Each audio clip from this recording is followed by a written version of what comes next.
नमस्कार बच्चों, मैं नीता शर्मा आज आपको कक्षा 8वीं के पाठ 1 भाषा, लिपि और व्याकरण को पढ़ाने जा रही हूँ। सबसे पहले तो मैं आपको यह बताना चाहती हूँ कि भाषा, लिपि और व्याकरण का चैप्टर अपने अपने अपने अभ्यास पुस्तिका में कर लिया है, किंतु अब हमें उसको समझना है, ठीक है? तो देखिए, सबसे पहले भाषा क्या होती है, लिपि क्या होती है और व्याकरण क्या होती है। ये तीनों चीजें एक दूसरे से कनेक्ट हैं। अगर हम भाषा को समझते हैं तो भाषा से ही लिपि बनती है और लिपि को समझते हैं तो दोनों से मिलकर ही व्याकरण बनता है। तो देखिए, भाषा भाषा वह साधन है जिसे बोलकर या लिखकर या सुनाकर हम अपने मन के भावों को प्रकट कर सकते हैं। तो क्या होती है भाषा? भाषा वह साधन होती है जिसके माध्यम से हम अपने मन के भावों को व्यक्त कर सकते हैं। देखिए, कभी हम इशारा करते हैं, कभी हम सीटी बजाते हैं, कभी हम झंडी या रोशनी दिखाते हैं, कभी हम घंटी बजाकर अपने आने की सूचना देते हैं, कभी दरवाजा खटखटाकर दरवाजा खोलने का संदेश देते हैं। इन सब से हमारे मन की बात दूसरों तक पहुंचती है, परंतु यह भाषा नहीं है, क्योंकि घंटी बजाने का अलग अलग तरीका होता है। अब घंटी है, आइसक्रीम की भी घंटी बजती है, साइकिल की भी घंटी बजती है, तो हम अच्छे से समझ नहीं पाते, अच्छे से वो हमारे दिमाग में उस चीज का आइडिया नहीं बन पाता है कि किस चीज की आवाज आ रही है। तो भाषा वह होती है जहां पर हमें एग्जैक्ट चीज का पता चले। तो भाषा है जिसे मुंह से बोला जाता है और कान से सुना जाता है, जिसमें सिर्फ सार्थक शब्दों का प्रयोग होता है। अब जैसे मैं आवाज कर दूं खट खट, तो ये क्या होगी? भाषा नहीं होगी। उन शब्दों को समाज के लोग समझते हो, वो ऐसे शब्द होने चाहिए जो अगला सुनने वाला है उसको उसका मीन्स समझ में आए, उसका अर्थ समझ में आए। उन शब्दों को लिखा भी जा सकता है और पढ़कर समझा भी जा सकता है। तो ये इतनी बात आप समझ गए होंगे कि भाषा वह साधन है जिससे हम बोल सकते हैं, लिख सकते हैं और अपनी बात दूसरों तक पहुंचा सकते हैं। आइए देखिए, भाषा के दो रूप। भाषा के मुख्य रूप से दो रूप होते हैं, मौखिक और लिखित।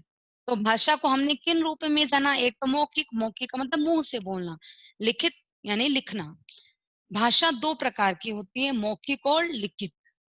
मौखिक भाषा मुख द्वारा बोली जाती है, यानी मुंह से बोली जाती है, और लिखित भाषा लिख के प्रकट की जाती है। जैसे हम मौखिक भाषा में भाषण देते हैं तो वो क्या हो गया? मौखिक भाषा हो गई।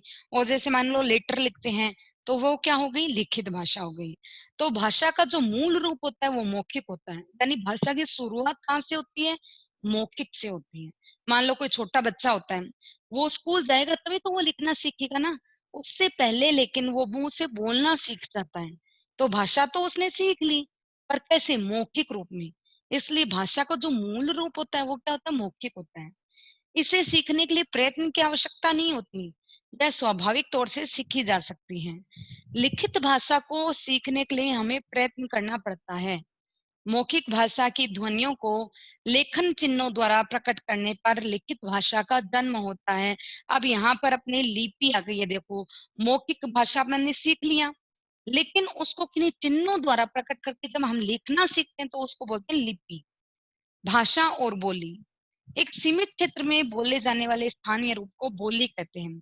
अब भाषा और बोली ये दो चीजें, इनमें अंतर अपने को समझना है, क्योंकि हम भाषा को ही बोली समझते हैं जबकि बोली अलग चीज होती है। बोली एक सीमित और छोटे क्षेत्र में बोली जाती है।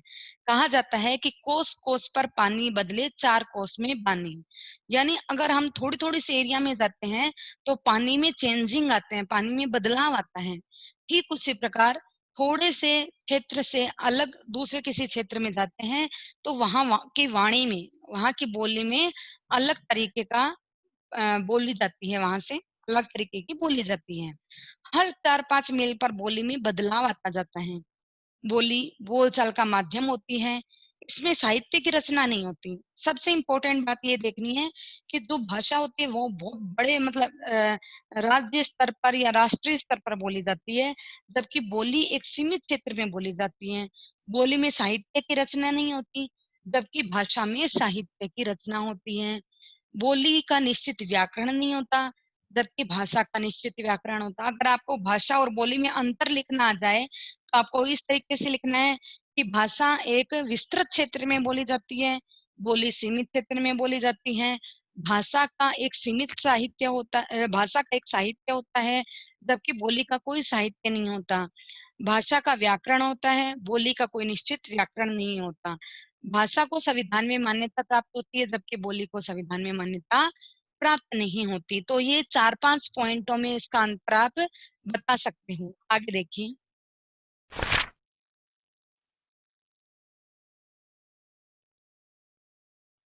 आगे हैं हिंदी की बोलियां। अब एक बार भाषा को आप अलग रख के सिर्फ बोलियों के बारे में हम अध्ययन करते हैं। बोली, हिंदी केवल खड़ी बोली का ही विकसित रूप नहीं है, इसके निर्माण में कुल 18 बोलियों का योगदान है। उन बोलियों को निश्चित उपभागों में बांटा गया है। अब बोलियों को कितने भागों में बांटा गया है? पश्चिमी हिंदी, पूर्वी हिंदी, बिहारी, राजस्थानी और पहाड़ी, 5 बोलियों में बांटा गया है। और पांचों बोलियों को हमने छोटे छोटे क्षेत्रों के हिसाब से अलग अलग बोलियों में विभाजित किया है। तो देखिए बेटा, पश्चिमी हिंदी, इसके अंतर्गत कुल 5 बोली आती हैं। ब्रज, खड़ी बोली, बांगरू, बुंदेली और कन्नौजी। ये बोलियां दिल्ली, मेरठ और सहारनपुर के आसपास बोली जाती हैं। सूरदास इसके प्रमुख कवि हैं। तो सूरदास जी के जो साहित्य रचना है वो अधिकतर ब्रज भाषा में ही है। उन्होंने साहित्य की रचना ब्रज भाषा में की है। तो पश्चिमी हिंदी के अंतर्गत अपने आती है ब्रज, खड़ी, बांगरू, बुंदेली, कन्नौजी। इसको अपन याद करने के लिए एक शॉर्ट फॉर्म बना सकते हैं। ब्रज के बागों में खड़ी बूंदे कानों में। ब्रज के बागों में यानी बांगरू, खड़ी बूंदे यानी खड़ी बोली, बागों में ना। तो ब्रज के बागों में खड़ी बूंदे कानों में। खड़ी बूंदे, बूंदे का मतलब बुंदेली, कानों में यानी कन्नौजी। तो ये आपका तरीका हो गया, एक शॉर्ट फॉर्म हो गई, ब्रज के बागों में खड़ी बूंदी कानों में। ठीक है। आगे देखिए अपने पूर्वी हिंदी। इसके अंतर्गत है अवधी, बघेली और छत्तीसगढ़ी। ये 3 है। और इसके मुख्य जो कवि माने जाते हैं वो तुलसीदास जी हैं। तुलसीदास जी ने अवधी भाषा में साहित्य की रचना की है। ठीक है। तो अवध के बागों में 36 बघेल, ऐसे याद कर लो, अवध के बागों में 36 बघेल, अवधी, बघेली और छत्तीसगढ़ी। ठीक है। नेक्स्ट देखिए बिहारी। इसकी प्रमुख बोलियां हैं मैथिली, मगही, भोजपुरी। और विद्यापति इसके प्रमुख कवि हैं। विद्यापति ने मैथिली भाषा में अपने साहित्य में रचना करी है। तो बिहारी की प्रमुख बोलियां कौन सी है? मैथिली, मगही, भोजपुरी। तो इसको आप याद करने का शॉर्ट फॉर्म बना सकते हो, मैथिल में भोज में मगन। मैथिल में भोज में मगन यानी मैथिली, भोजपुरी और मगही। ठीक है। नेक्स्ट देखिए राजस्थानी। इसकी मुख्य रूप से 4 बोलियां हैं। तो राजस्थान से तो हम बीकानेर राजस्थान में ही है, तो हम अच्छे से इस चीज को समझ सकते हैं कि इसके मुख्य रूप से 4 बोलियां हमें देखने को मिलती है, मेवाती, मारवाड़ी, हाड़ौती और मेवाड़ी। मेवाती, मारवाड़ी, हाड़ौती और मेवाड़ी, ये हमें अपने राजस्थान में अलग अलग इलाकों में अलग अलग लैंग्वेज सुनने को मिलती है। अब जैसे हमारे बीकानेर का जो एरिया है वो है मारवाड़ी का। ठीक है। और जो मेवाती है वो अपने जाती है उदय ये अलवर की साइड जाती है सारी। और हाड़ौती है वो अपने उदयपुर और ये चित्तौड़गढ़ यहाँ की साइड जाती है अपने हाड़ौती। और मेवाड़ी का क्षेत्र भी है वो उदयपुर के आसपास ही है सारा। ठीक है। और जो ये अपने जयपुर की जो लैंग्वेज होती है वो मारवाड़ी की ही बोली जाती है, ढूंढाड़ी के नाम से। ठीक है। आगे देखिए पहाड़ी बोलियां। पहाड़ी बोलियां कौन कौन से? मंडियाली, गढ़वाली और कुमाऊनी। पहाड़ी जो इलाके हैं उधर की जो बोलियां हैं वो है मंडियाली, गढ़वाली और कुमाऊनी। इस तरीके से 18 बोलियों को हमने 5 भागों में डिवाइड किया, पश्चिमी हिंदी, पूर्वी हिंदी, बिहारी, राजस्थानी और पहाड़ी। अब आइए देखिए हिंदी का क्या महत्व है। हिंदी हमारी भारत की राजभाषा है। इसे हिमाचल, हरियाणा, उत्तराखंड, उत्तर प्रदेश, राजस्थान, मध्य प्रदेश, छत्तीसगढ़, बिहार, झारखंड और दिल्ली की भी राजभाषा होने का गौरव प्राप्त है। भारत के लगभग 70% लोग इसे बोल सकते हैं। तो एक हिंदी ही ऐसी लैंग्वेज है जिसको अपने भारत के 70% लोग आराम से बोल सकते हैं, इसको समझ सकते हैं। कश्मीर से कन्याकुमारी तक और अटक से कटक तक सभी भारतवासी हिंदी में बात समझ लेते हैं। इस कारण यह भारत की संपर्क भाषा भी है। अब हिंदी को भारत की संपर्क भाषा क्यों माना गया है? क्योंकि भारत के 70% लोग इसको बोल सकते हैं और पूरे भारत के लोग इसको भाषा को समझ सकते हैं। तो इस भाषा के माध्यम से हम एक क्षेत्र से अगर दूसरे क्षेत्र में जाते हैं, एक राज्य से दूसरे राज्य में जाते हैं, तो हम हमारा संपर्क, कम्युनिकेशन स्थापित कर सकते हैं। कम्युनिकेशन कर सकते हैं हम किसी के साथ, इसलिए इसको क्या बोला गया है? संपर्क भाषा। आगे देखिए, महात्मा गांधी, तिलक, दयानंद, विवेकानंद जैसे राष्ट्रीय महापुरुषों ने इसे राष्ट्रभाषा की भी संज्ञा दी है। आगे देखिए, भारतीय संविधान ने 14 सितंबर 1949 को इसे भारत की राजभाषा घोषित किया। इसे आप अंडरलाइन कर लीजिए बेटा, ये आपका बहुत बार ये वाला क्वेश्चन आता है। और साथ में ये भी देखिए, 14 सितंबर को इसी वजह से हम इसे अंतर्राष्ट्रीय हिंदी दिवस के रूप में ही मनाते हैं। तो हिंदी दिवस हमारा आता है 14 सितंबर को आता है। तो आप इस चीज को एकदम से अच्छे से अंडरलाइन करके समझ लेना कि 14 सितंबर 1949 को हमारे हिंदी को हमारी भारत की राजभाषा घोषित किया गया है।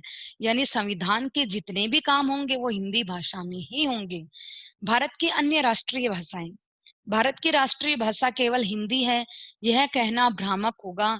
संविधान की 8वीं अनुसूची में निम्नलिखित 22 भाषाओं को मान्यता प्राप्त है। ये चीज तो अपन पढ़ ही चुके हैं कि भारत में कितनी भाषाओं को मान्यता प्राप्त है? 22 भाषाओं को मान्यता प्राप्त है। हर क्षेत्र में अलग अलग भाषाएं बोली और समझी जाती है और वहां पर साहित्य भी रचना करी जाती है। अब आज हिंदी राष्ट्र की सीमाएं पार करके अंतर्राष्ट्रीय भाषा का रूप धारण कर चुकी है। विश्व के अनेक बड़े विश्वविद्यालयों में इसका अध्ययन अध्यापन होता है। अब सबसे बड़े गौरव की बात तो हमारी यह है कि हिंदी भाषा आज भारत की ही भाषा नहीं है, बल्कि यह पूरे विश्व की भाषा बनने के लिए जा रही है। यानी आज भी बड़े बड़े देशों में, जैसे हमारे भारत देश में हम अंग्रेजी भी सीखते हैं ना, ठीक उसी प्रकार भारत से बाहर के लोग भी भारत के साथ कम्युनिकेशन स्थापित करने के लिए उनके विश्वविद्यालयों में भी हिंदी का अध्यापन किया जाने लग गया है। आगे देखिए, भाषा और लिपि।